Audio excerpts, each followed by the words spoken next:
Welcome back, everybody, to the Rob and Ace and Rob show. Remember, like, subscribe, hit all those buttons, do all the YouTube things. I want to welcome you guys back. We're going to do a regular show this evening. Talk a lot. You know, Kevin Samuels did a episode recently where he talked about body image and self-image and media image and a lot of different things for the Black community. Because to be honest, we don't get portrayed well in the media.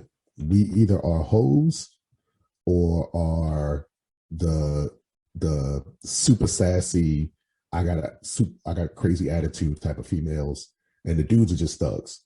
Let's just be honest, we're thugs or we're Barack Obama. There's no in between. Or athletes. Yeah, but then they portray the athletes like dumb thugs. They don't portray LeBron James types in any media. They don't get the push. Like when you have a show, you get the dumb sex crazed jock. That's pretty much what you're getting. Yeah. Like Ballers, that show. I barely watched it, but I remember in the first season, the guy Denzel Washington's son played just sex crazed jock. Right. Even the big dude was like, he was almost cheating on his wife. He was about to cheat on his wife, and then I stopped watching it because I was like, if you're not going to do it, then I can't respect you. Like if you drove to her house, you're doing it. Let's stop playing around. Let's not do these games. You're pot committed at this point. But we wanted to talk about image and self-image and how people are portrayed, like the positive stereotypes and negative stereotypes, all of that stuff. Like especially when it comes to different races. Like I hear Kevin Samuels say a lot of times, like, you don't see Becky doing this, or you don't see Mylene doing this. So I got to disagree. To an extent, like every race has their own negative stereotype. I think maybe he's just not familiar with the different types of that's where I was going. Like, I don't think he's, because for the people on this podcast who may be listening who aren't Black guys don't always date outside their race. And even when you do, it may not be a common thing. So he may not have been exposed to that, especially if you haven't dated him seriously. Like if you're just having sex with him, you're not going to be exposed to anything. I'm talking about like going to family functions, talking about culture, stuff like that. You don't see that stuff. So like we were discussing in one of our meetings, talking about like what are some of the negative and positive things, and especially focus on the negative stuff so we can clear that up. Like Black women are negative, like the what was that old movie Baps? Like right, that's the one he referenced. Yeah, the hood boogers, the woman who twerking. Remember that Texas restaurant that got in trouble because he told the girls to get off his tables and stop twerking and act like women, and he got in trouble even though it's his restaurant. That's how we're portrayed. The Cardi B's, the Meg Thee Stallions, like they get promoted to the highest level, but regular good Black women don't get pushed at all. And I don't think it's because, like, I hate the whole fallback of, well, it's white people controlling the media and it's white people's fault and it's the man and the Eurocentric thinking is how it's like. That's a cop out to me. Like, you're blaming somebody else for what you portray. Like, Love and Hip Hop isn't on because of white people. That show is on because Black women watch it religiously. Right. There's no other basis for it. And if Black women specifically didn't watch that show, it wouldn't be on. If they weren't an audience for it, they wouldn't show it. We control how we're viewed in the media. Whether people want to believe that or not, it's a fact. Like, the media is a business. They're going to pump out something if you're going to buy it. That point blank period. That's it. It's exactly that. Like, if there's no audience, I don't care how great a show premise is. If there's no audience, it's not going to be a show for long. And I don't care how bad of a premise is. If there's an audience, it's going to be on forever. Like, Survivor is dumb. It's one of the dumbest shows I've ever seen in my life. That should have never passed 2 seasons. Survivor's entire premise is we're going to take random people, put them on an island to see if they can survive. Also, we're going to make them do challenges, like weird kayaking and swimming and obstacle courses. Like, that would really happen on a deserted island. But it's on forever because it's mindless entertainment. the Great Race or whatever that stupid show is where they race around the world. Yeah, should have lasted 3 seasons. After the third time, we've seen it all. We got it. Other cultures are different. We get it. But they're on forever because people will not stop watching it. The Bachelor and Bachelorette is on season infinity at this point. Why? It's a dumb premise. Nobody believes love really works that way. Nobody believes any of those marriages are real. But people are watching it, so it's going to stay on. And vice versa. There are tremendous shows that are well written, well done, that get cut off in the first or second season because there's not an audience for them. We control what the media puts out. We have, like, that's the whole mind bending thing about this. We control the media, not the media. If Fox News, who's been the villain for the past 20 years, stopped doing the crazy Republican stuff, they'd stop getting the crazy Republican viewers. The only reason they have those crazy Republican viewers is because they keep watching it, so they keep doing it. Fox News now, it wasn't the same as Fox News 20 years ago. It was bad, but it's not the same as it was now. But they're leaning more into it because people are still watching it. It's the same thing with the way we get portrayed in media. Like, Rob, you can talk more about, the Latin image, which, the negative Latin women stereotype. We've all seen the Rosie Perez, loud, smacking her tongue, chola, gangster, all this other if you don't want that portrayed, don't do it. Well, if I was to say anything about the Hispanic female community, is they don't even care how they're portrayed. That's the sad part. That is the sad part. But what you will get with a Latin woman, the stereotype of a Latin woman is a fiery personality, right? And what that is going to come with is both extreme dominance and extreme submission. And that's why guys fall for Hispanic girls so easily, aside from the fact that they're, ridiculously attractive, but they play with femininity so much, particularly in the first year of a relationship. And then they can turn on this indignation, the same indignation that you'll see in your community, but it's too late now because they got you hooked. And the thing is without sounding too controversial, women like drama in their lives to varying degrees. No. Get out of here. No way. I don't want to sound crazy, but to varying this is breaking news. You're going to get varying degrees of that from culture to culture. And when it comes to the type of drama that Hispanic women want in their lives, they want the good and the bad. Like, the worst thing you can do to a Hispanic woman is bore her. And she will, you'll get an extreme level of forgiveness from a Hispanic woman, depending on it's crazy, what you see in Hispanic culture and community. It's the same thing with Black. I think that's more of a hood thing. You can smash her sister and she'll forgive you. But also, she's gonna smash your dad. It's something I've always said, and I know Patrice said it a long time ago too. Dating a lot of races, and especially seriously dating, not just fucking them, you learn different things. Like the whole white women are pleasant thing. That's only true for the first year. That's only true on TV. But no, they're definitely way more approachable than any other race. They're approachable. They'll smile at you. They'll talk to you. They'll engage. There's no wall up in the beginning. The wall comes up in the middle and the end. They become vicious towards the end. Whereas Black Hispanic women, that wall is up in the beginning. You got to break that wall down, but then they're yours forever. Like he said, you could if they catch you cheating, they'll forgive you.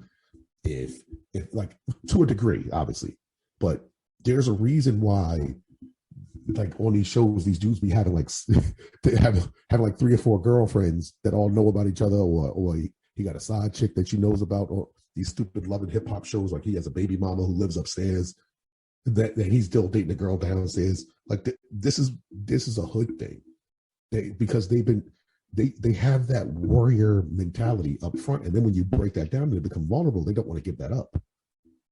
Whereas the white girls, they don't have that guard up. But as soon as something goes left, the guard up. Like if you're not their dad, if you're not 100% their father, that guard is going to go up immediately. As soon as they realize, like, oh, you're not going to be Mr. Such and Such, then that wall's going to start building up bricks. And eventually they're going to turn sour. Yeah. They're pleasant in the beginning, motherfuckers at the end. I would say more than any other culture, they've been fed the fairy tale.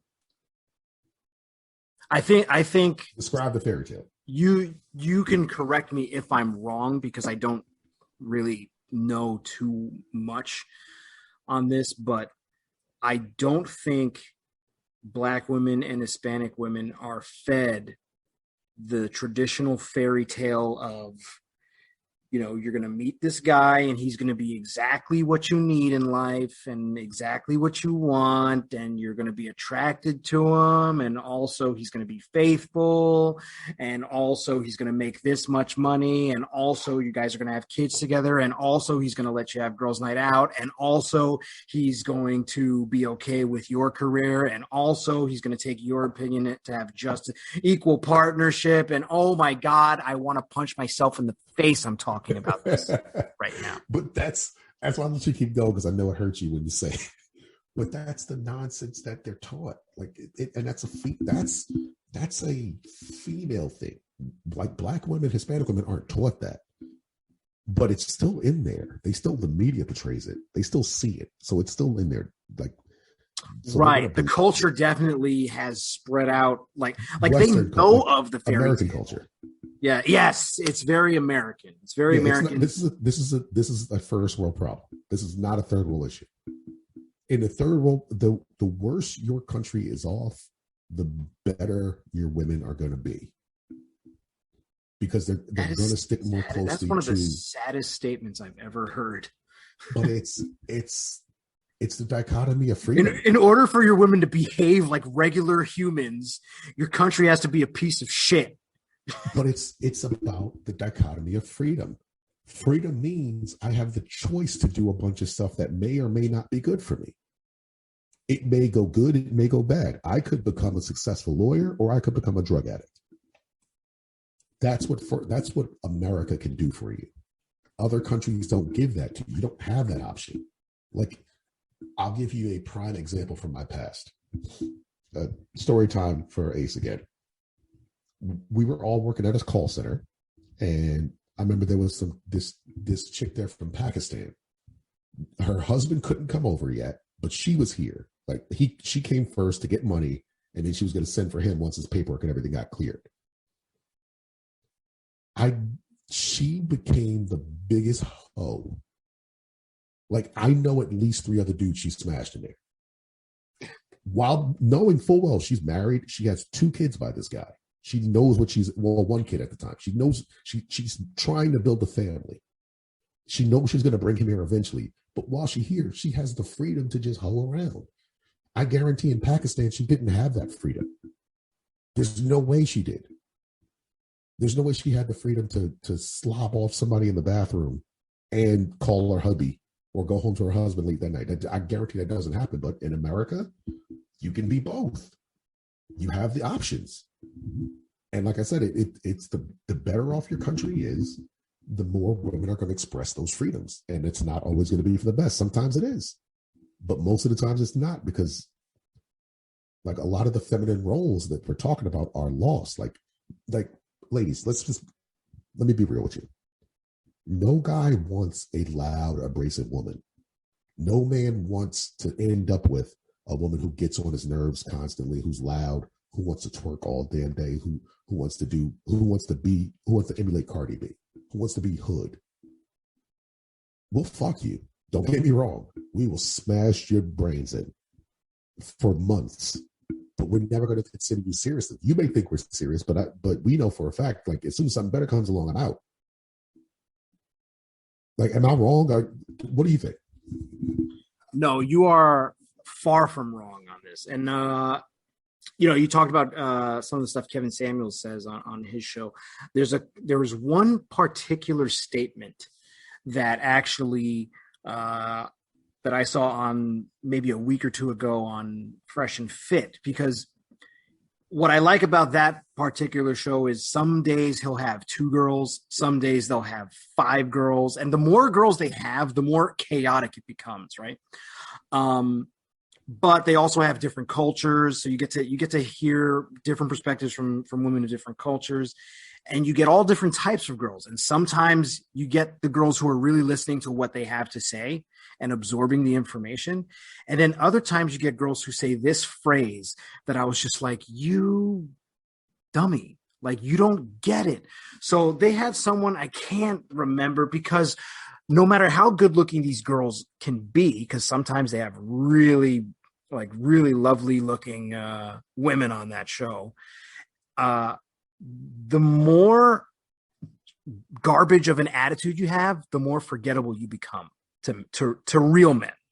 All right, your simps are going to remember you forever, but you don't care about them.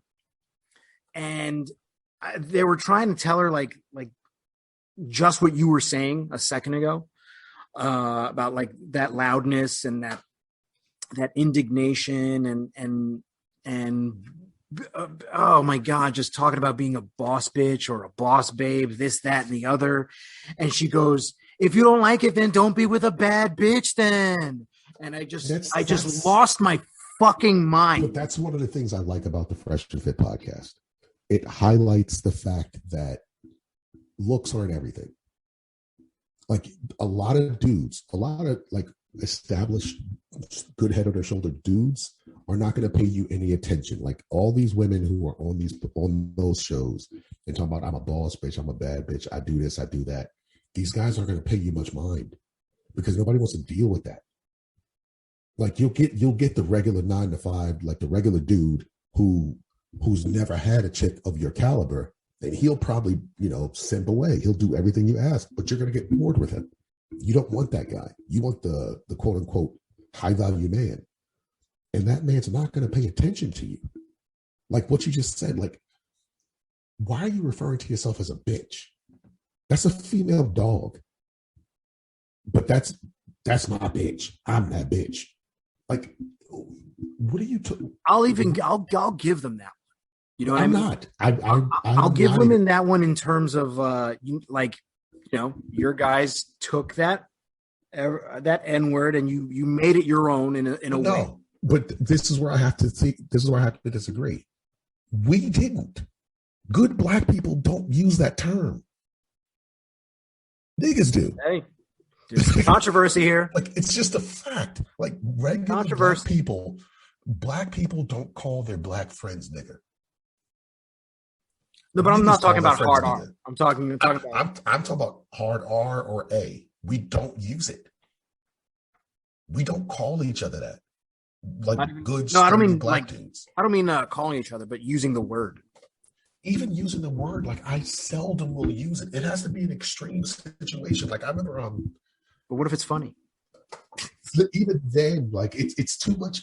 When you know the history, it's too much into it. I'm just being in it. I'm being a dick right now. I know, but like I remember Charlemagne talked about it a long time ago on his show, on one of his podcasts. He was talking about how he tried to stop using. He starts using the word king when he would say, like he would catch himself and say king instead of nigga. Like that's my king, that's my dude, that's my bro, instead of saying that's my nigga.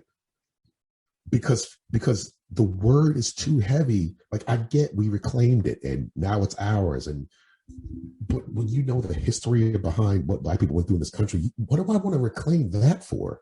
I don't want that. I don't want to make that a powerful statement. I don't want that because this is what happens. It's a sneaky trick. If I make that acceptable, then everybody's going to start saying it. It's naturally just going to happen. That's how slang works. Nobody keeps slang for themselves. And the hypocrisy is, I'm going to say it 99 million times. The second some white guy says it to me who doesn't know any better. Again, I'm not talking about a dude using it maliciously. I'm talking about a dude that's just rapping along his favorite song, and he says it. Now we want to kill him. That's why I don't use it, because it's not a word that should be used. Period. Just like bitch. Bitch is a derogatory term. Like nobody wants a. Let's say who wants a bitch. We call you bitch when we want to get on your nerves when we're fighting. It's a negative. Yeah, I fucking. It's like cunt.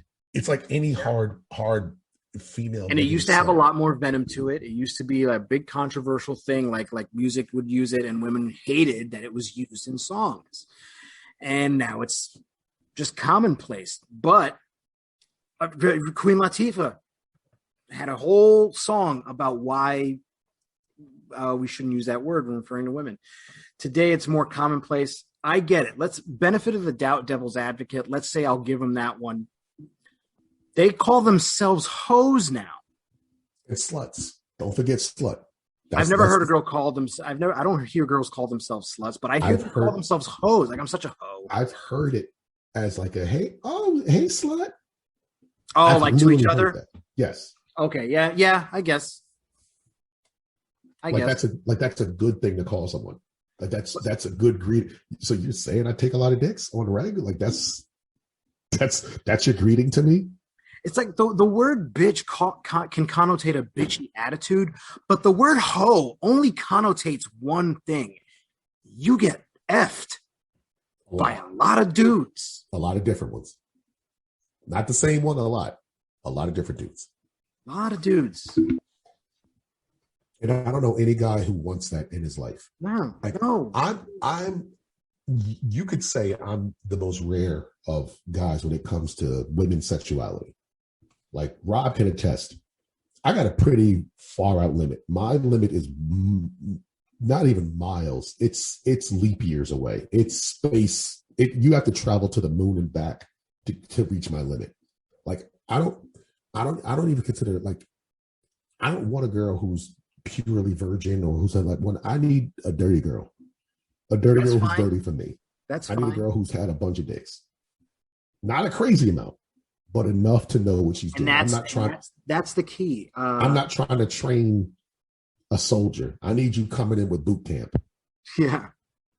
I need you to have gone through Fort Meade and they put you through the obstacle course and you come out a good private and then I'm gonna make you a lieutenant. But it's a difference between 25 and 125. Exactly. That's where I'm saying. Like I said it on one of the other episodes, I will smash Lisa Ann to death. Marry her? I don't think so. I don't think that's going to happen. I don't think so. No, I don't need the money that bad. And I'm sure she's a lovely person. Like I've listened to her in interviews. I've heard the good stuff she does with young NBA players and trying to teach them the game. She seems like a great person. But you got too many bodies on you, homegirl. You got way too many bodies. And it's not even the bodies, honestly. Oh, it's the bodies. I mean, I know it's the bodies, but she is the queen zombie. She has a lot of bodies on her. No, I'm not even talking about Lisa Ann specifically. I'm talking about with women in general. It's not that it's the bodies. It's the result.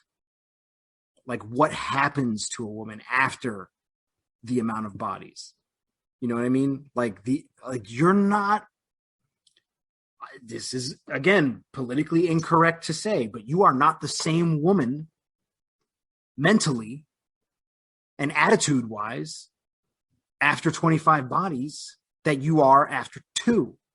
And one of the key differences between men and women is men are the same after 2 bodies. After men get better the more bodies we accumulate, you know. And it's not like we want it to be that way. We don't want to have this torturous demon in our souls that makes us have to have lots of partners. But it is the way it is. This is why I've always told, like I've always said to young guys, you shouldn't even be thinking about marriage or settling down until you're like 30, because you don't know how to. Like we have to go through that stuff to learn how to be that guy. We have to get a lot of bodies on our belt. We have to go through our whole quote unquote whole phase. We got to do that because dating is the only game where they expect you to come in as a pro. The only way you get better at dating and at fucking is by dating and by fucking. As a man, women generally get better by having more men do it to them. They teach them more things about their body that they may not know. I've done that several times. I think almost everyone I've been with, I've done something sexually that she's never had done before and she loved. That's the difference. Like, we don't learn that stuff unless we're trying it out. We learn through hard. It's like those role-playing games. You learn through grinding it out. You got to play for hours and hours and hours to get your experience level up. Women come in with experience already. You come in with the 100% experience. All we're doing is showing you stuff you didn't know about yourself. That's the difference. Like, we got to do that stuff. That's why there's no negative connotation for male hoes. There's a reason for that. Because we're supposed to be that. There's a negative connotation with women hoes and women sluts because you're not supposed to do that shit. And this is not a Western culture. This is not an Eastern culture. This is every culture. There's no culture that loves and prioritizes women being hoes. No female gets elevated by being a hoe in any culture, except for ours, unfortunately, sometimes. And even then it's rare. Even then the respect they get is backhanded respect. Like, people respect Cardi B, but she's not getting into certain social structures. She's not meeting Jeff Bezos and hanging out at his house. She's not going to, the fanciest of places and meeting kings and queens, doing all that stuff. No, that's not happening. I'm not saying she's a bad person. This is not a negative, but when you portray a certain lifestyle, you're going to close certain doors. There's consequences to every decision. Like, and the worst thing is, it hits our two communities the worst than anybody else. Like, white girls have that whole Becky thing. They have that old dumb blonde gold digger personality. Other races have that too. I mean, every race has their own stereotypical female that they can't stand. But our two cultures are always the ones that are hit the worst by it. Why do you think that is? Sorry. Say that one more time. Why do you think our two cultures are the ones that are hit worse by these negative stereotypes, like the hood booger black chick or the fiery Latina chola gangster, crazy Latin woman type of stereotype? Like, why do ours get stereotyped so badly, but the biggest stereotype white women have had to face in the past forever years, Karen, is Karen. You complain too much. Yeah, that's the biggest gripe, that the most common thing. Like, I know different because I've dated white women before. I married one and then got divorced from one. But so I know the in-depth. I know that they have other stereotypes, like the ditzy blonde, the dumb gold digger type. I get all that. Right. There's like divisions of white girls. But the Karen thing is the biggest one that they complained about. They're like, oh, how dare you stereotype us as complainers when we really do all complain? But why does our commentary, get to be either the hood booger ghetto black chick, loud, abrasive, angry, wants to fight, or the hood Latina chick who's fiery, argumentative, wants to cut you all the time, violent, has a bunch of babies by a bunch of different men? That's always a stereotype of both black and Latinas. Like, why does it hit us worse than other cultures? That depends. If I'm putting on my conspiracy theory hat, then I have a conspiracy theory perspective. But if I'm putting on my accountability hat, I'm going to have a different perspective. So I'm going to start off. We started with accountability. We're never going to go, nope, only accountability. No conspiracies here. Oh, but the conspiracy one is so good. No, because we can't, because this is the problem with conspiracies. It takes away the accountability. Like, if the conspiracy is that there's a secret cabal of government officials around the world that keep all poor people poor, then that takes away the onus of us ever getting any type of income, of us ever increasing our our status, our monetary status. If we want to buy into that. Now, could it have some truth to it? Sure. But if you buy into the conspiracy, you take away all accountability.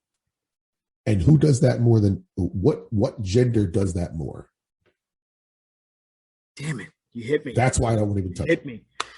You hit me on that one. That's why I don't, because again, if you've watched any Kevin Samuels, if you listen to our show, if you watch Fresh and Fit, if you watch The Roommates, if you watched any show that consistently has female guests on where men are moderating, there's never accountability taken by women. And when there is, it's a rare sight. It's an applause break because wow, she actually did take accountability. Like, what was the last time your girl said sorry? Or something she did? Oh, so I don't like going into that. We can't. That's what I'm saying. We can't give them that. I don't want to give them any leeway to certain responsibility. Just like I don't give guys. I'm not giving a fat slob that lives in his mom's basement account of any type of break. I don't want him thinking, oh, it's all women are the reason I can't have sex. No, it's you, fatty. Right.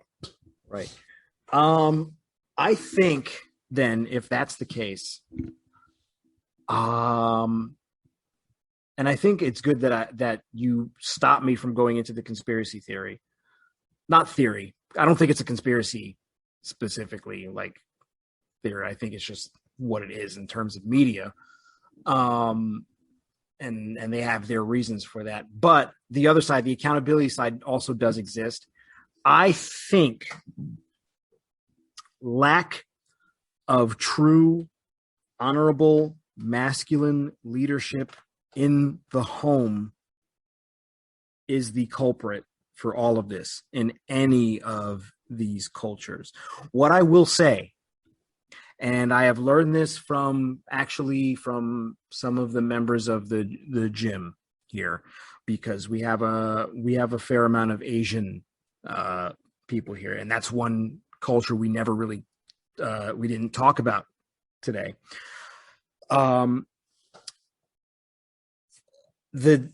These different stereotypes, there's a lack of positive male role models in a lot of women's lives today, and that is in the Black community obviously always been a major factor since the civil rights movement. Yeah. We've talked about this before.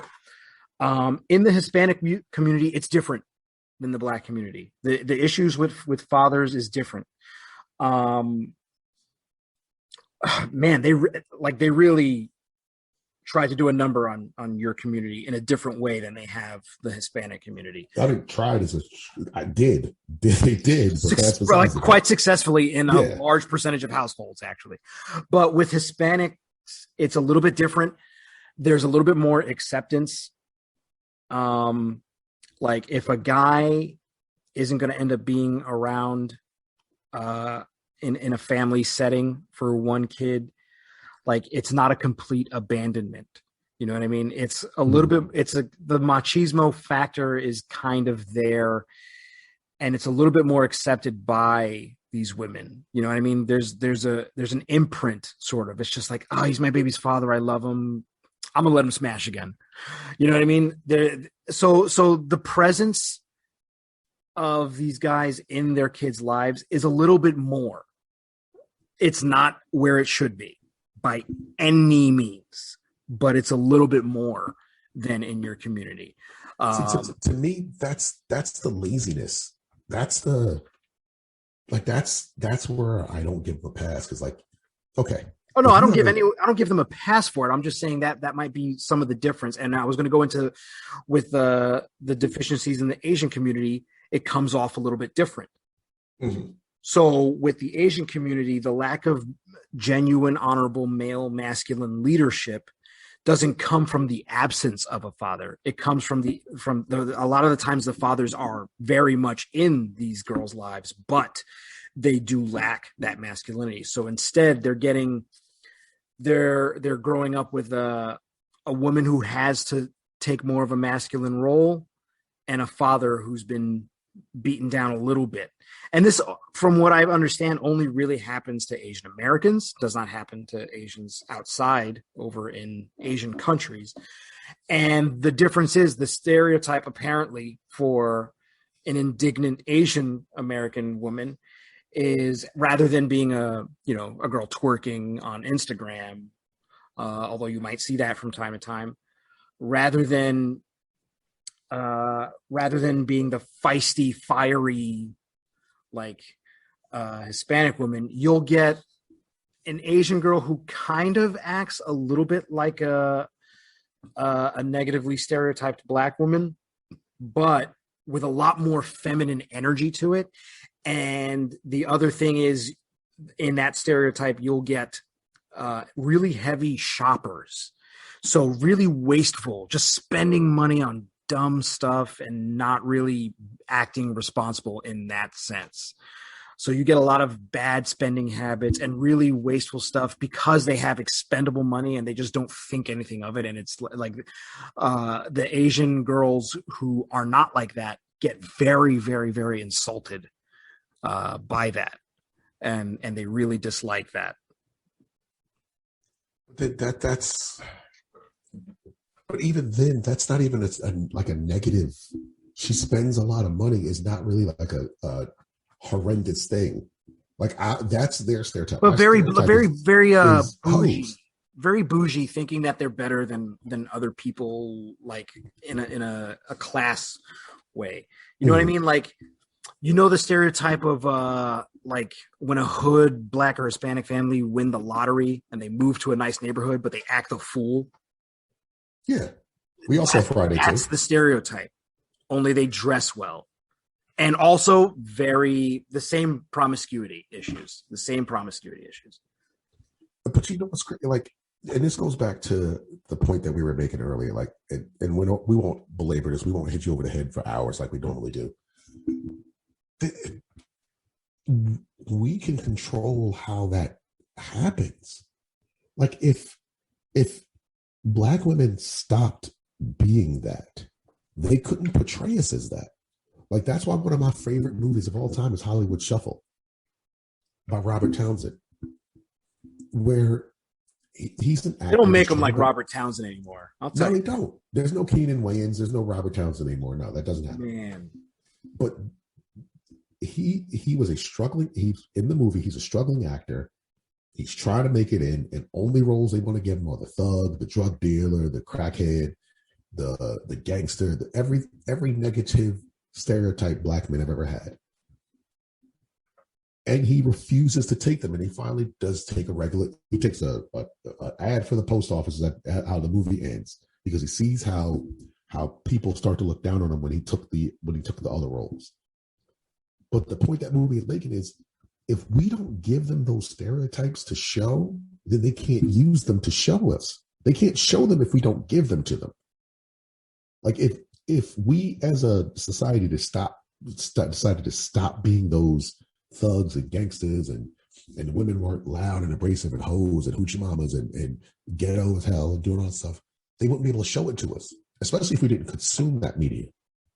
That's the ultimate point of this conversation. Like, if you want your image to change as a cultural image, as a on a personal level, if you want your image to change, if you don't want to be looked down by other races by the negative stereotype, if you don't want people to look at you and immediately assume the negative, then you got to start putting that image out that you want to be portrayed.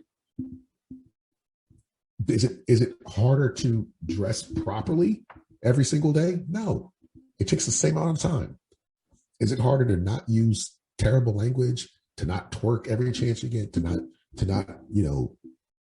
for the men's side, to not be the quote unquote drug dealing thug? There's plenty of things to do other than that.